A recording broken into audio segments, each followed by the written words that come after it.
इस टाइम पे ये जो 1.5 दिन का समय है यही डिसाइडिंग फैक्टर होता है कि आपका पेपर कैसे जाने वाला है। आखिरी का दिन बचा हुआ है तो हम लोग क्यों ना एक काम करें, आपके पास दोस्त का फ़ोन आ रहा है कि ये वाला टॉपिक इंपॉर्टेंट है, इससे क्वेश्चंस पक्का आएगा, सब कुछ बंद कर तो नए क्वेश्चंस की तरफ बिल्कुल नहीं भागना है। हेलो एवरीवन, आप सभी का स्वागत है हमारे यूट्यूब चैनल पहला बोर्ड में। और आज की इस वीडियो में हम लोग बात करने जाएंगे कुछ बेहद इंपॉर्टेंट पॉइंट्स की जिनका कि हमें ध्यान रखना है अपना मैथ्स का पेपर देने जाने से पहले। तो वीडियो थोड़ी सी छोटी रहेगी और कुछ पावरफुल टिप्स है जो कि मैं आपके साथ शेयर कर रहा हूँ, जो कि थोड़ा सा आपको मोटिवेट करेंगी और आपको वेल प्रिपेयर करेंगी अपने लास्ट मोमेंट पे। तो 4 दिसंबर को हमारा मैथ्स का पेपर है और आप लोगों के 2 पेपर ऑलरेडी फिनिश हो चुके हैं, सोशल साइंस और साइंस का। ठीक है, कुछ बच्चे ऐसे होंगे जिनका काफ़ी अच्छा पेपर गए होंगे दोनों के दोनों, और कुछ बच्चे ऐसे होंगे जिनके उतने ज़्यादा अच्छे पेपर नहीं गए होंगे दोनों। तो उन बच्चों के लिए एक छोटी सी एडवाइस है या फिर आप एक प्रैक्टिकल सॉल्यूशन कह सकते हो कि आपके पास क्या है, 2 पेपर बेकार गए, कोई बात नहीं, यहाँ पे जितना भी नुकसान हुआ है आपके मार्क्स का वो आप लोग कवर कर सकते हो आने वाले 3 पेपर में। आपके पास 3 अपॉर्चुनिटीज़ और हैं, एक है मैथ्स का, फिर दूसरा है इंग्लिश का, फिर है हिंदी का। तो वहाँ पे आप लोग ज़्यादा स्कोर कर सकते हो जितना भी आपका अभी तक का नुकसान हो चुका है, जो कि आपको लगता है। तो यही कहना चाहूँगा उन सभी बच्चों के लिए जो कि अभी फ़िलहाल लो फील कर रहे हैं इन दोनों पेपर की वजह से, क्योंकि हमारे पास ज़्यादा समय है नहीं, हमारे पास सिर्फ 1.5 दिन है, जिन 1.5 दिनों में हमें पूरी अच्छी तरीके से ध्यान में रखना है कि हम लोग सिर्फ और सिर्फ फोकस करें इस बात पे कि मैथ्स की तैयारी कैसी हो, बजाय इसके कि हम लोग ये सोचें कि हमारे प्रीवियस 2 पेपर बहुत बेकार गए। तो यही बातें हैं जो कि आप लोगों को सबसे पहले ध्यान में रखनी है, अपने दिमाग से बाहर निकालनी है और आ जाना है अपने मैथ्स के एग्ज़ाम की प्रिपरेशन पे।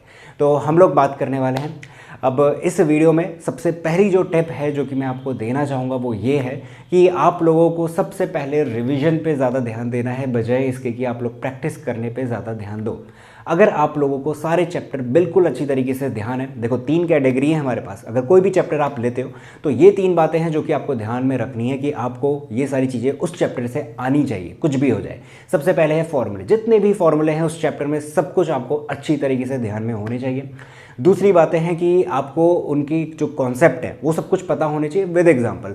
कुछ कॉन्सेप्ट ऐसे होते हैं जो कि सिर्फ और सिर्फ एग्जांपल से समझ में आते हैं, तो वो सारे कॉन्सेप्ट आपको ध्यान में होने चाहिए, कैसे डिवाइड करते हैं, क्या ज़ीरोज़ का मतलब होता है, वगैरह वगैरह। तो ये सारी चीज़ें आप लोग ऑलरेडी कर चुके हो, ये चीज़ होनी चाहिए। और तीसरा जो है सबसे इंपॉर्टेंट, थ्योरम आपके लिए बेहद इंपॉर्टेंट है, चाहे ट्रायंगल का चैप्टर हो, चाहे पहला चैप्टर हो रियल नंबर का, तो उन सब में थ्योरम हमारे लिए ज़्यादा इंपॉर्टेंट है। तो कोई भी चैप्टर आप पिक कर रहे हो तो इन 3 कैटेगरी में आपको ध्यान में रखना है कि सारी चीज़ें हमारी प्रिपेयर हो जाए, रिवाइज हो जाए। तो जल्द से जल्द हम लोग इन 1.5 दिनों में ये सुनिश्चित करेंगे कि हमारे सारा का सारा जो सिलेबस है, 8 चैप्टर है, उनका रिवीजन एक बार हो चुका है। सब चीज़ों से आप लोग एक बार गो थ्रू हो जाओ, उसके बाद जितना भी समय बचेगा, ऑफ कोर्स ज़्यादा बचने वाला है क्योंकि आप लोगों ने सारी चीज़ें रिवाइज कर ली हैं, और जैसे ही आपके पास इतना सारा टाइम बचने वाला है वहाँ पे आप लोग अपनी प्रैक्टिस करना शुरू करोगे। और प्रैक्टिस में कैसे क्वेश्चंस आपको लेने चाहिए, कैसे नहीं लेने चाहिए, वो सब कुछ भी मैं इस वीडियो में डिस्कस करूँगा। तो आप लोगों को प्रैक्टिस पे उसके बाद ध्यान देना है। तो सेकंड जो टिप है वो है हमारे पास कि हमें ध्यान रखना है कि हम डिवाइड कर लें अपना टाइम, जो कि 1.5 दिनों का टाइम है, और यहाँ पे हम लोग चैप्टर्स को हंट करेंगे। जैसा कि मैं ऑलरेडी बता चुका हूँ, हमें सबसे पहले रिवीजन पे ध्यान देना है। सब कुछ जितना भी है सबको रिवाइज कर लो। तो आप लोग डिवाइड करोगे टाइम इस तरीके से कि आप लोग आखिरी का जो चैप्टर है ना हमारे पास, चैप्टर नंबर 8, वो भी आप लोग इंक्लूड कर लो कि ये चैप्टर इस टाइम तक मुझे ख़त्म करना है। उसको आखिरी मोमेंट के लिए बिल्कुल भी बचा के मत रखना।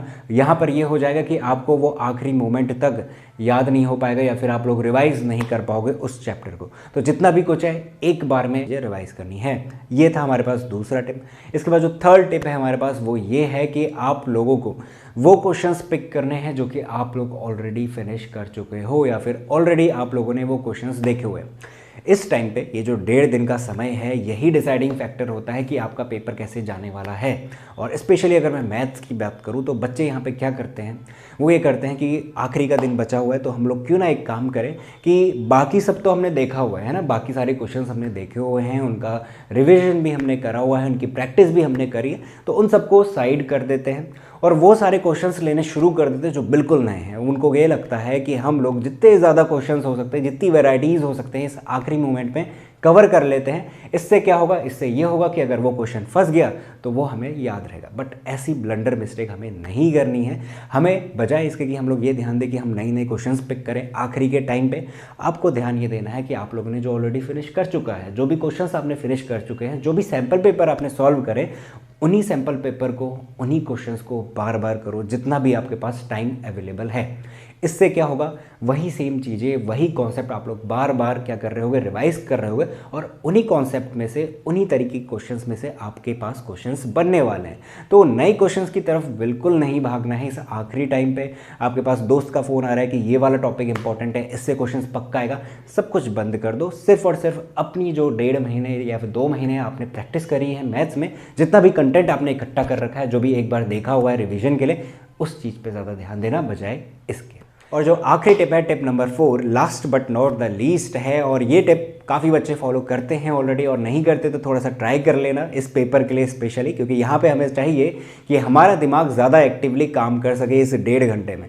तो आप एक सिंपल सा एक काम कर सकते हो, अपने पास चॉकलेट या फिर आप लोग घर से कॉफ़ी पीकर जा सकते हो, जिससे क्या होगा, आपकी बॉडी में कैफ़ीन जो है वो ज़्यादा रहेगा, जिससे कि आप लोग थोड़ा सा ज़्यादा एक्टिवली काम करेगा आपका ब्रेन इस 1.5 घंटे में, और ज़्यादा क्वेश्चन हो सकता है आप लोग अटेम्प्ट कर जाओ। तो आपने अगर इससे पहले फॉलो नहीं करा तो कर सकते हो, थोड़ा सा अच्छे रिजल्ट देखने को मिलते हैं। तो ये सारी टिप्स थी जो मैं आपके साथ शेयर करना चाह रहा था, और इसमें जो सबसे ज़्यादा इंपॉर्टेंट जो मुझे लगता है एग्ज़ाम पर्सपेक्टिव से, वो यही है कि आप लोगों को बहुत सारे क्वेश्चंस, नए नए क्वेश्चंस करने की बिल्कुल भी ज़रूरत नहीं है इस टाइम ड्यूरेशन में। नए सैम्पल पेपर बिल्कुल मत लेना, सिर्फ और सिर्फ वही करना जो भी आपने अब तक पढ़ लिया है, दैट्स इट। तो इसी के साथ ये वीडियो यहाँ पे ख़त्म होती है, और अगर वीडियो पसंद आई है तो इसे लाइक ज़रूर करना, और चैनल को सब्सक्राइब कर देना, और दोस्तों के साथ इस चैनल को शेयर भी कर सकते हो।